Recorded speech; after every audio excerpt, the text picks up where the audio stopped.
Boy,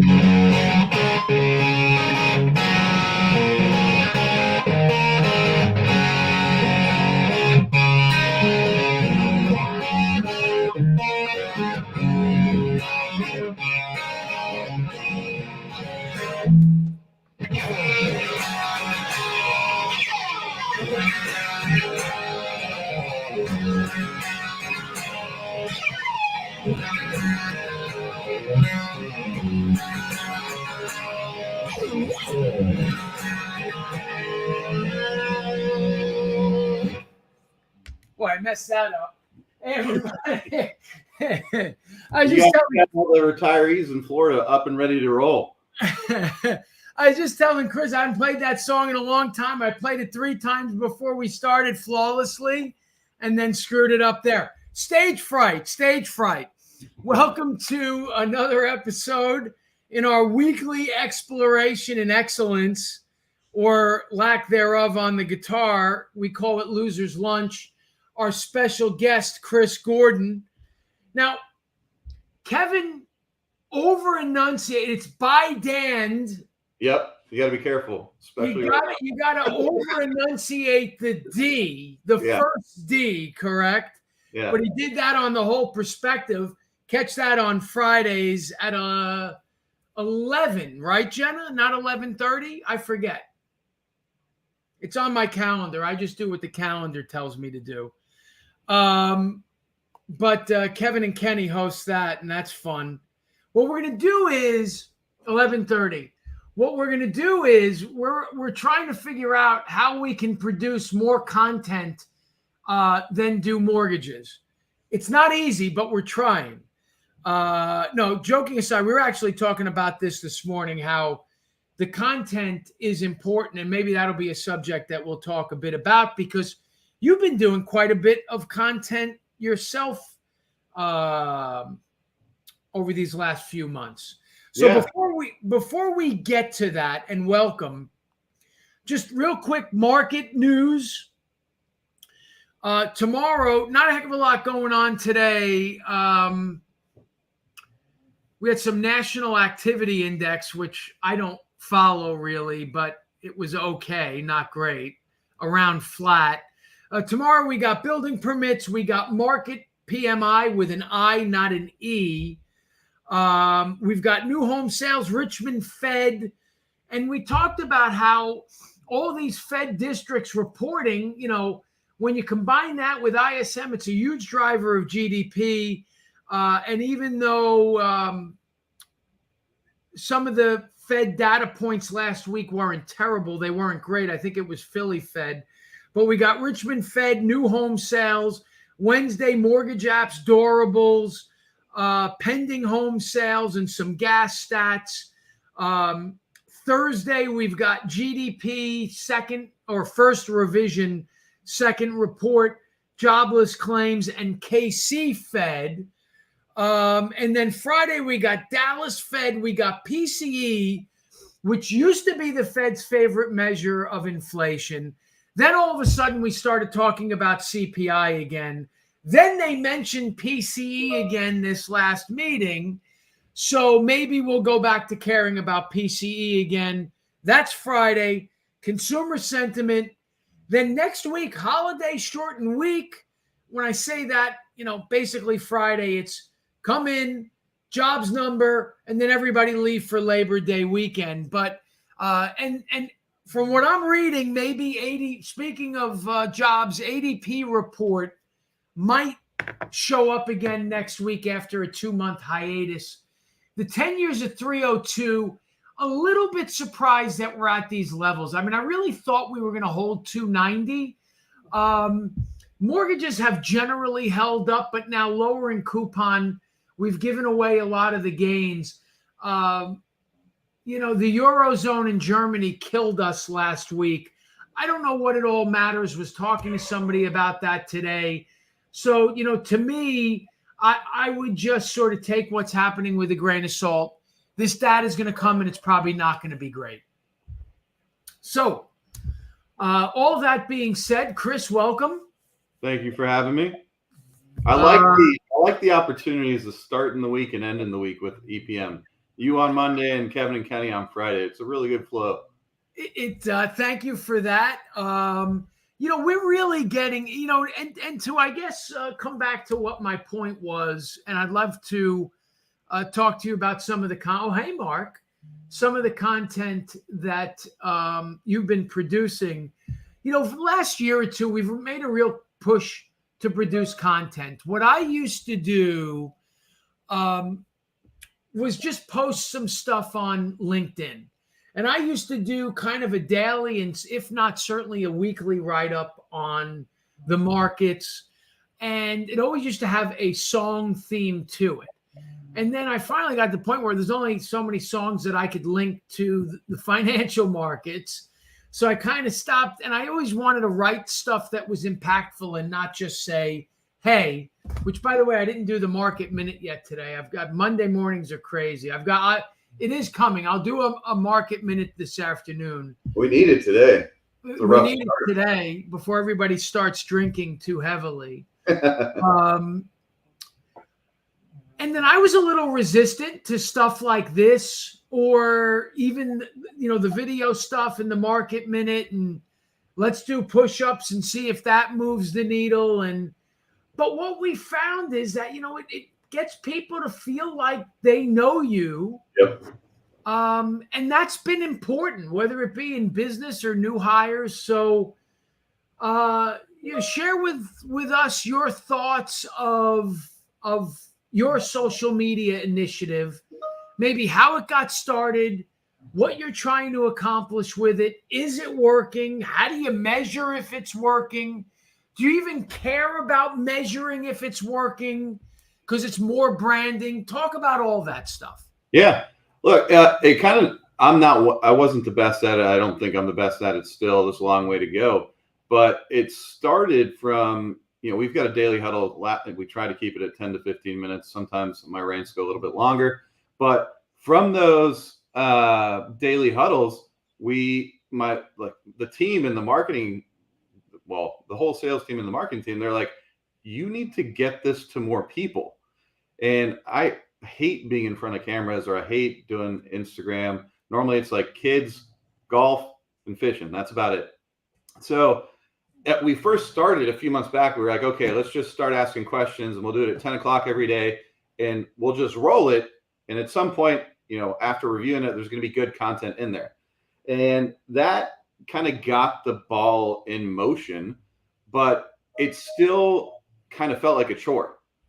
So now I either just have the phone with me and I hit record and see what happens, or if someone from the team's with me, they just hit record, and that's helping us get more content. Like look, there's definitely certain topics that you want to have. You want to sit down, be thoughtful, and think through it. But I think there's a lot of things that happen in everyday life that people are looking to hear about, whether it's business related, relationship related, leadership related. That's just stuff to get out there, because with the millions of people you have access to on social, someone's going to feel like you do.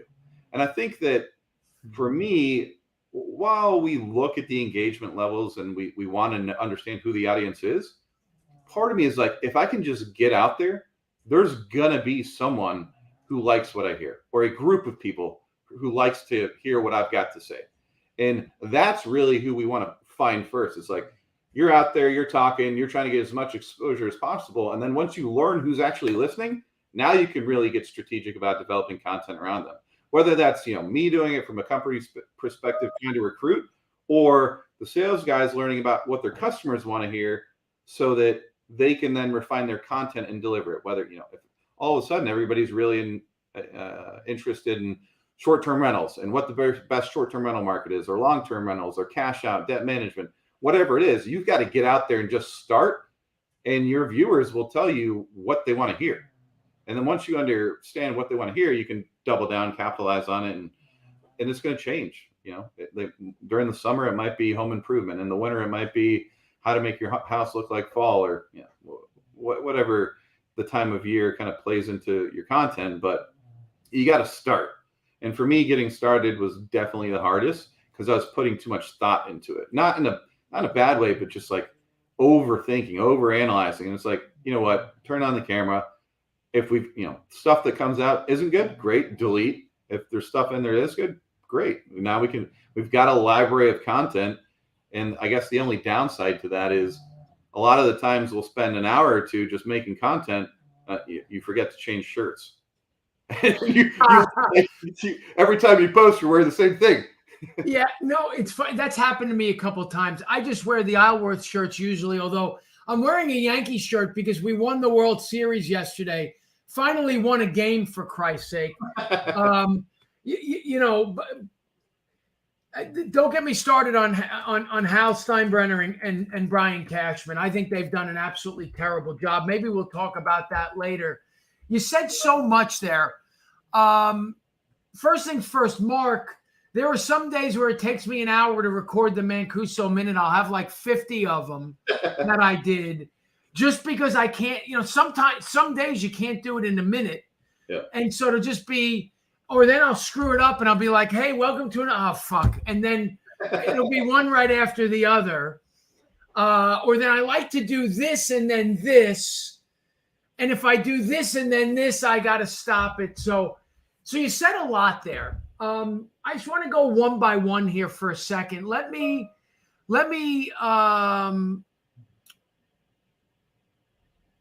so think about this. I was taking some notes. First thing you said was, at times it could feel like a chore. There's a story that I tell back. Exactly right. Kev, I think back, like it's so true what Kevin just put up there, because Kevin and I have known one another for a long time, maybe a decade or so, but when we were at the last company, we never really worked together. I was always in different operating companies. He was in lending. But as he moved on and then started putting his content out there, it's like, man, there's a lot to like about this guy and a lot that I can relate it to. And in the last year or even less, I think the relationship that I've had with Kevin has 10x compared to what we did over the last decade. Dude, and look, I joked a little bit. There's just so much talk about on this topic. I joked that when I moved to Florida, I came down here to bring 1984 back. And what I meant was, maybe literally with Van Halen, but what I meant was bringing relationships back to the business. And social media helps to do that. So you said, you don't want it to feel like a chore. Choo-choo, Kev. You don't want it to feel like a chore. And I think about this. Some of the best moments that I've experienced in my life, 100% Roman, and I actually took that down as a note to talk about that. Yes, Frank. Was my father's company. So my father had a business, and I've told this story before. My father owned an embroidery business, and it was the best business ever until it wasn't. Globalization sort of killed the business. And so you go through life saying, owning your own business, being your own boss, and you can't imagine a life otherwise. And the last 2, 3, 4 years of the business, he sort of hung on. And then he went and teamed up with somebody. And then he suddenly realized, I wish I would have done this 4 years ago. Sometimes you don't realize that when one door closes, another door opens massively. Thanks, Frank. And so one of the things that came along with this new gig was they had season tickets to the Devils. Okay. And we would go all the time. And some of the best memories I have with my father was going to those games, right? Yep. And then we had with my kids, I had season tickets for 3-4 years with the Yankees. And some of the best memories I have with my kids are going to those games. Now, here's why I bring that up. At the same time, and where I hesitated getting those tickets to Yankee games, is at some point we would feel like it was almost a second job, a chore, to go to those Devils games because it was like regimented. It is true, Jenna. And it was like, it went from, hey, we're going to a Devil game to, it's another Devil game tonight. They were too many. They're always packed together. It became a chore. So I think the first step in posting this content is making it fun. Yeah. Don't make it a chore, right? And like you're doing your stuff with the house Yep. renovation, and so, and then that's what people like. I like, but normal stuff for me is if it's a story, it'll get 300-400 views. If it's a reel, it gets a few thousand. Then I started posting stuff with the house, and it went over 10,000 in like 20 minutes. So I'm like, all right. Turns out people like looking at remodeling stuff, So whether I'm talking about mortgage, at least I've got that going on in the background. More people are inclined to watch it. 100%. Because why? And you touched on this, whether it be golf, whether it be family, whether it be a reno.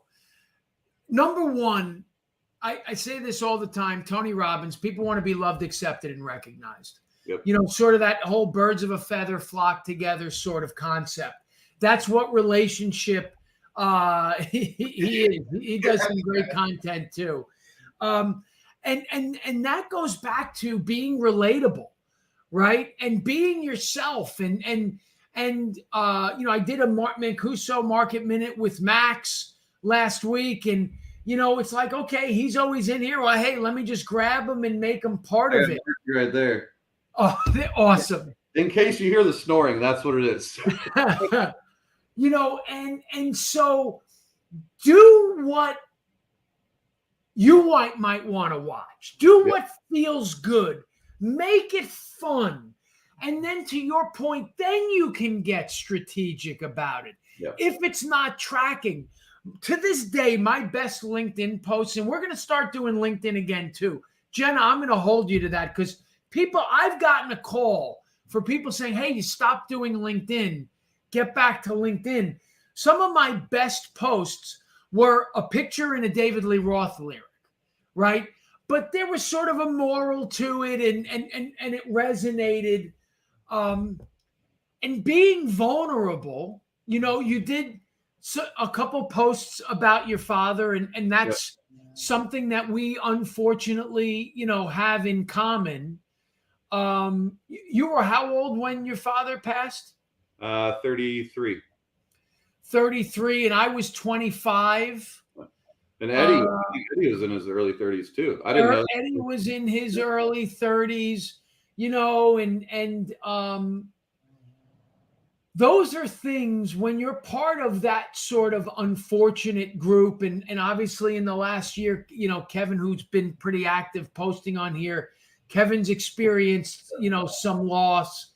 And even Steve Carpatello on our executive team, he and I have spoken about that. Those are the things that are relatable to people. And maybe the lead isn't business, but it makes us human. Yep. It makes us human. It makes us relatable. And you're right. 100%. Yeah. And you said that too, Chris. Don't try to be all things to all people. Yeah. It's just not genuine. It's impossible. Yeah. Exactly, Kev. And, there's so much. We've got to sometimes get away from the rat race of our industry. It's one of the most volatile industries, if not the most. Maybe Wall Street, us in Wall Street. And, the highs are so high and the lows can be really low. And we forget about the human aspect of it. I mean, look, we met in Augusta. Yep. And I don't know that we hit it off as well as our current relation. It's been sort of a bubble up. Yeah, right? Totally. And a big part of it's been the social media too. We've learned as much about each other on social media as we did that weekend. Completely agree. Yeah. It makes the convenience factor of you just can't beat it. It's like, you're in Florida, I'm in California, we're on completely opposite sides of the country, but it's I see you every day because you have the Mancuso Minute and I'm on there. It's like you're living next door pretty much. this came up recently, right?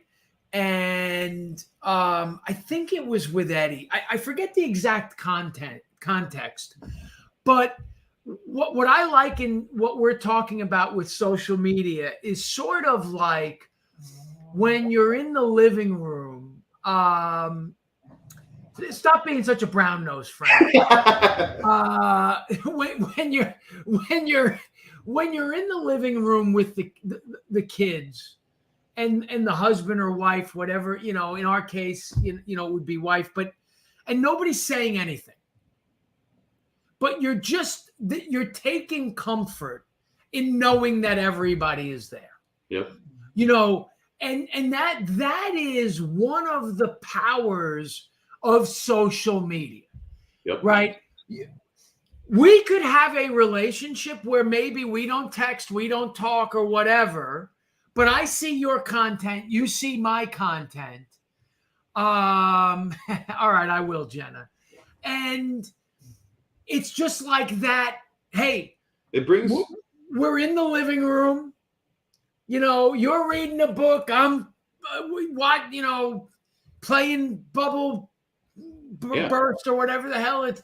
It brings the humanity back to everything. And I think you mentioned it earlier, where there's a time, let's call it late 2010s or 2011, where everybody all of a sudden became extremely focused on technology. And I feel that it pushed our industry into a widget making factory. And now you're seeing the exact opposite. It's like technology is meant to make you more efficient, more effective, not replace what you do. And for a long time, call it a decade almost, you had companies who were just like, I need to make the most effective, efficient widget possible. And it took all the humanness or the interactiveness out of our business. But now you look around the market, and the ones that are thriving are the ones that have community relationships. The people who have acknowledged, like, great, I've got awesome technology, good marketing, I can be effective, I can be efficient, which should translate into I can go spend more time making relationships, being a part of my community, in developing my network. It shouldn't replace it. And I think for a while there, everybody was so focused on making widgets and trying to be as effective and efficient and talking about technology, they forgot to be human. It was like, you can do a mortgage from A to Z without talking to someone. My first question is, why? Is anybody asking for that? And if they are, great, build it. But I guarantee that's not the majority. The majority of people don't want to do it without talking to someone. I consumed this content this morning, and he seems to be a bit of a polarizing figure, Andrew Tate. I like his content. And he said, the thing I saw today in the blurb was, this is how he got kicked off Facebook. I don't know how true that is or that isn't. But he talked about something that I say a lot, and you touch on it here a little bit, where we do things just because we did them yesterday or somebody said, and I keep saying, unplug from the fucking matrix, people. And he talked about how we are sort of being held down because the powers that be, some people will try to call them the Illuminati. Others of us might call them politicians, and he said, why are they teaching us photosynthesis in school and not sales, not marketing, not running a business? And not to say that we shouldn't learn about the Nina, the Pinta, or the Santa Maria, or that we shouldn't learn about photosynthesis, or that I shouldn't have dissected this frog that smelled, just absolutely terrible. But why don't we learn about this stuff? What really is, sort of going on behind the scenes? And to your point about the content, why does content need to look a certain way? Why are we focused on a widget? Why aren't we focused on the things that truly move the needle? And that's why when I go on the phone and I keep saying we've got to use this or this, to empower humans, not to replace them. Totally. Think outside the box of what do people, I was just talking to Eddie about this recently, right? You look at our golf initiative or our NASCAR initiative. Yep. Those two things have nothing at all to do with a mortgage. Nothing. I mean, hell, people see the golf bag, it says EPM. Most people who are watching on a Sunday don't even necessarily know what that means, right? Yep. They're starting to learn, and that's where it starts. We're not Rocket Mortgage. You see Rocket's logo. Many more people know who that is. But it is our relationship was launched in Augusta. The relationship that we have with Matt and Mike and Nexa was really codified, even though they used to work here. I've got a better relationship with Matt and Mike today than I did when they worked here. You know, and that was the weekend we spent here with Patrick, and then, you know, in New Jersey. There's no substitute for the essence of humanity, and we can utilize the phone and the computer to our advantage, not to replace us.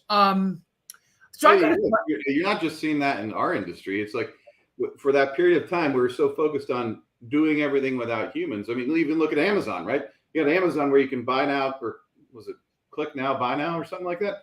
And I drive down the street now, I see Amazon grocery stores. I'm like, we're going back to what they tried to replace, but it's going to be better. Look, they've got the technology, but no one was like rip all the people out of it. People want to go to their, whether it's their grocers, their mortgage person, their butcher, whatever it is, they want to go talk. They want to relate to people. Like you'll go down the street to a certain store to spend more money there, even if it's more expensive, because you like the person or you relate to the person. Yeah. I want to ask you a question about legacy. Yeah, it's 100% right, Frankie. 100% right. I want to ask you a question about legacy and about what Kev said. But before I do that, 100%, Kev, I just want to finish this point on content. And you talk about, you're in the mortgage business, right? And you're sort of documenting a renovation. I mean, that's a pretty good tie-in right there. And 203K Vince, boom, was in town and had lunch with him, and he's talking about documenting a sort of process and a journey. Look out for that. I'm not going to spill any beans on that, but that's going to be interesting. But I keep saying, imagine, right, as you go on this journey, that you know, you sort of co-produce some of that content with a builder, with a decorator, you know, or things like that, where now you get their eyes on you, your eyes on them, so to speak. You create this ecosystem with which I've said this, everyone sort of quotes me on it, a rising tide lifts all boats. Yep. That to me is what social media could be about. Now, Jenna wanted me to touch on this before I ask you your question. So like they were harping on me to do social media, and Jenna manages it for me. She does an awesome job.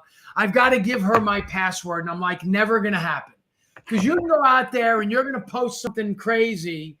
Also, I don't want anybody talking for me. It's got to be my words. So like I did it kicking and screaming.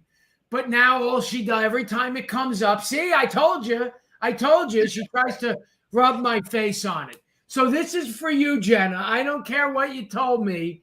But yeah, she does a great job. And so sometimes you got to listen to other people. And look, that ties into what we said earlier about our team here. They're like, look, you say a lot of good things and it motivates us, but you're talking to 10 people, you know, or 15 people. Get out there. Do this for everyone. So, but the reason why it works is Jenna and I also talk a lot. So now she's starting to think like me. Yep.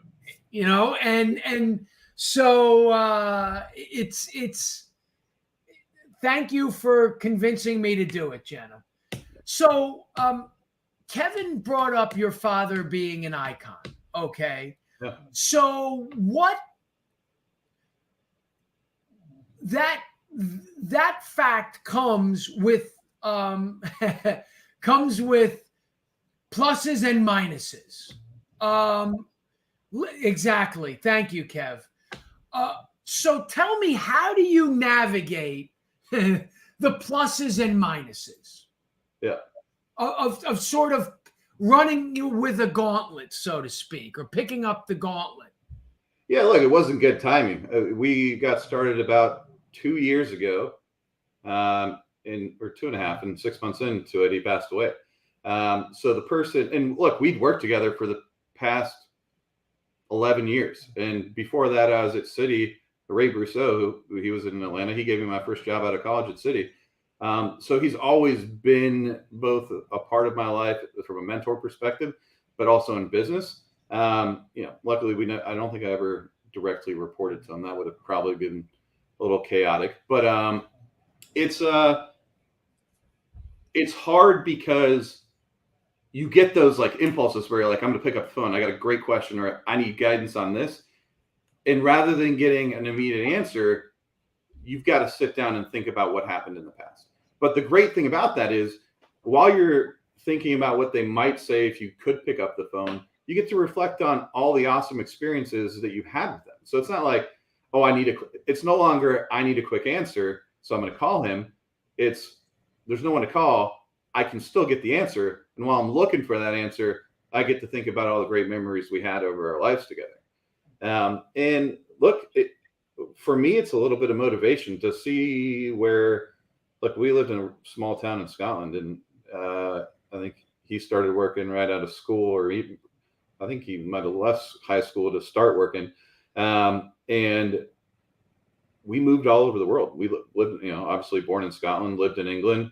The long and short of it is he worked for a company called Avco. Avco brought us out to the States.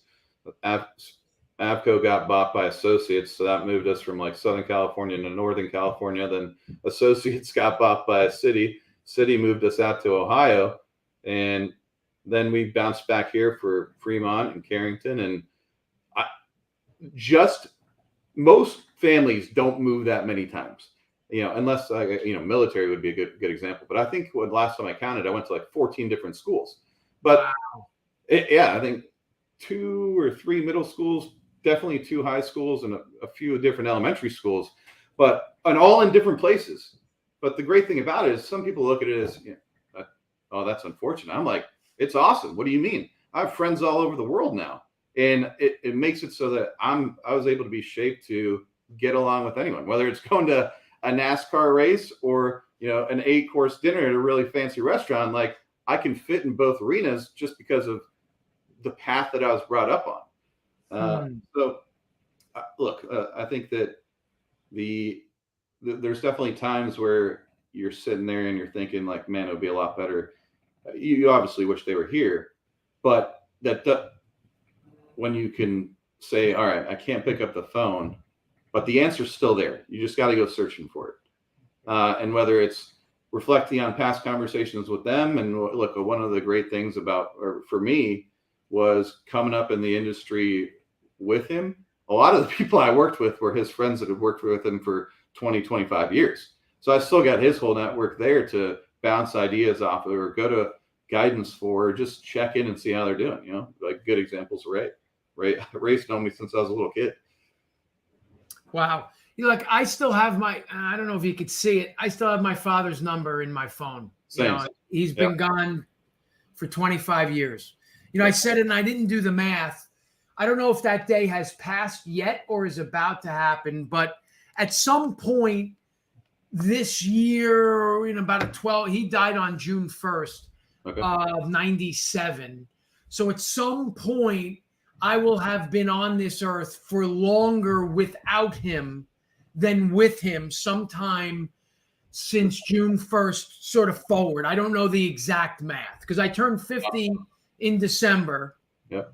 And I was 25 and change when he died. So One of the things that you mentioned about all the moves is essentially that you're well-rounded, right? And one of the things I always joke that I didn't really attend many classes at Rutgers, but one of them, I had a really good business teacher, professor.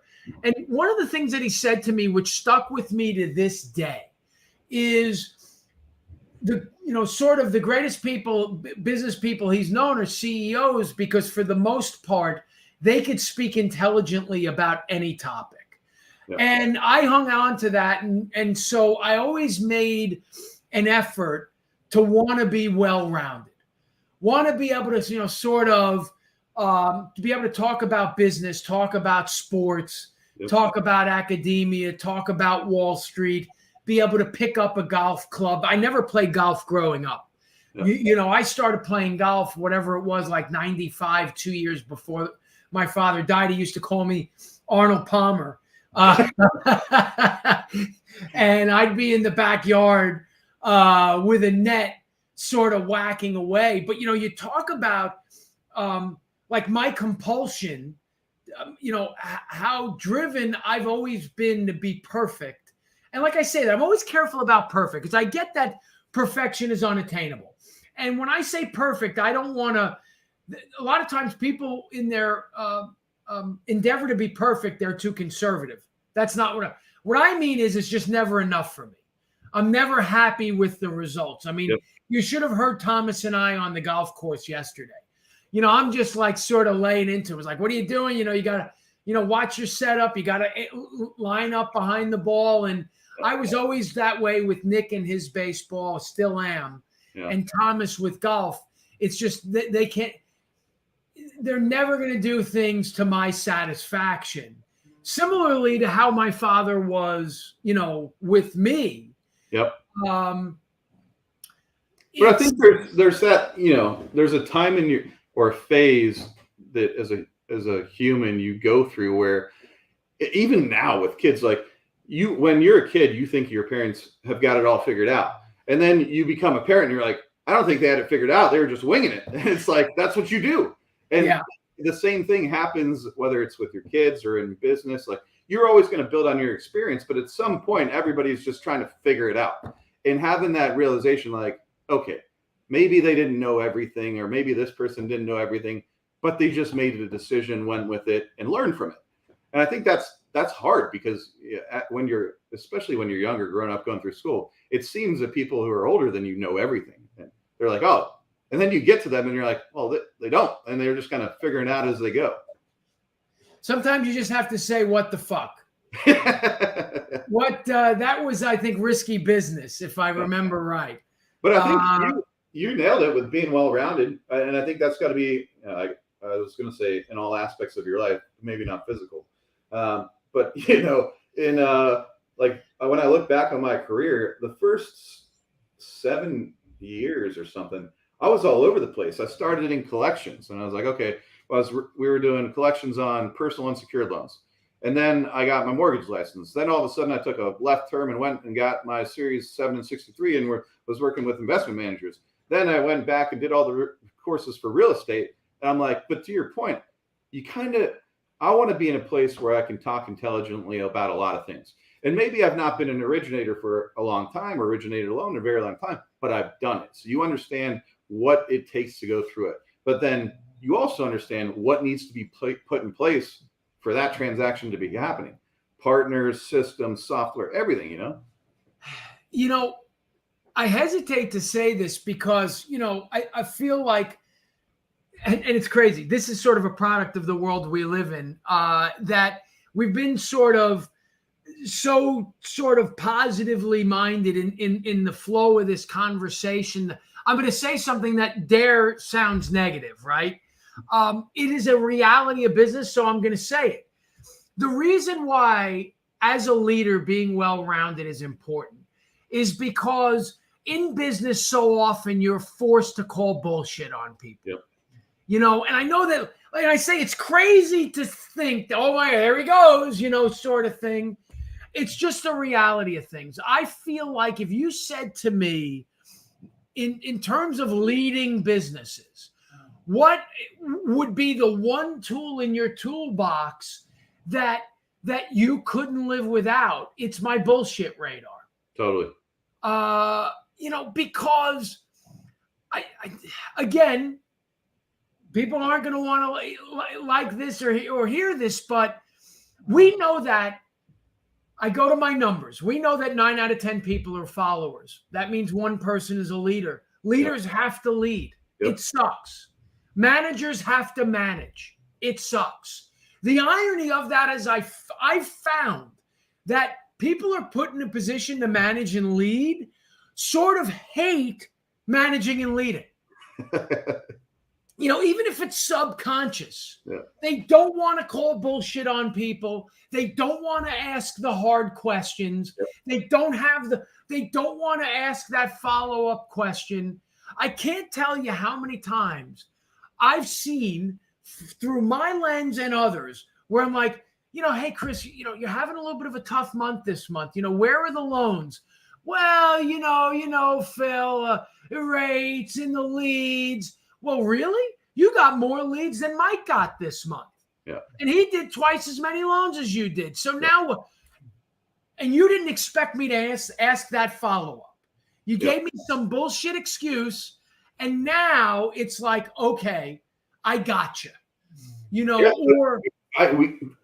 We're going through it a little bit right now because one of my main initiatives is like, I want to destroy inside and outside mortgage advisors. There's no need to have two different positions. And I'm like, if we've built the right platform and we've got the right efficiencies through technology, I don't want you to be one or the other. I want you to be both.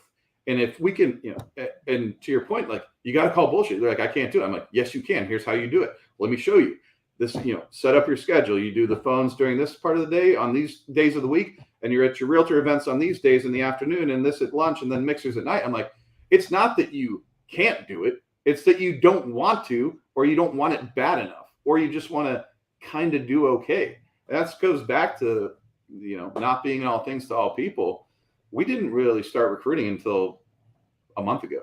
Like we just hired a recruiter today because I wanted to make sure that when I go out and say, hey, you don't have to be one or the other. You have the opportunity to be both.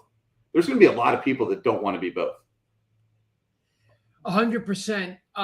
Look, at the end of the day, if making money was easy, right, we'd all be billionaires. Yeah. It's just that simple. And it wouldn't be called work. It would be called play. Yep. And very few people, are in a position to play for money. Yep. And so we as leaders need to recognize that not everybody has the blueprint. And by the way, we might not have the blueprint either. We just have it a bit more constructed than the ones that are totally wandering around aimlessly. But so it starts with, creating the blueprint. Then it continues with sharing the blueprint. Because if you keep it here, what's the point? Don't assume anything. And then it sort of ends with reinforcing the blueprint. Here's understanding how people think. That's why so often I try to focus on the process, not on the outcome. The reason why our loan officers, our account managers, our account executives might not make the calls, might not embrace the philosophy that you're saying is because they're afraid. I can't do this. Well, I don't know. So let's dumb it down a little bit. Can you put on, so let's just say that you're a phone person. Can you put on clothes? Well, I can do that. Okay, great. That's step one. Can you get in your car, on your bicycle, in an Uber, and go to the event? I get that. Great. So now you're 2 for 2, and you are on the road to success. Yeah. Can you communicate with people? Well, yeah. Okay. So by the way, you've now done all the requisite things to be in a position to succeed. Yep. Whether or not you succeed at that mixer tonight, who cares? Totally. When you come back, let's talk about it. Right. Let's talk about what you did right, and let's do more of that next time. Let's talk about what you did wrong, and don't do any of that again. Yeah. Not that hard. No, it's the initiative to do it. All right. Well, hey, 45 minutes went by in a flash. Nice. This was awesome. It was a long time coming. Thank you so much for joining. Thank you for having me. Appreciate it. Yep, loved it. Hope to see you soon. I'll give you sort of the last word before my send-off. What's on your mind? What do you want to say? I would say, to recap our entire conversation about socials, stop trying to plan it and make it perfect. Just pick it up and do it. If you don't feel comfortable doing it, have somebody, like you look at some of the big people out there who are true like influencers, they just have people follow them around and film. And throughout that process, they're getting content. 95% of it might be shit, but there's 5% in there that could be real valuable. So I'd say just start, no matter what, just start. And through iteration, success, and trials and tribulations, you'll find your audience. You do not need to be all things to all people. If the cameras weren't rolling, we wouldn't have had Jessica Simpson call tuna fish, thinking tuna fish was really chicken. Yeah. Or Ozzy Osbourne calling his little dog Bin Laden the terrorist because he shit on his floor. Yeah. So on that note, until next week, thanks again, Chris Gordon. Awesome job. Really loved meeting your brother, Mike, because we missed and the whole crew there. See you soon, my friend. Choo-choo. See ya. Choo-choo.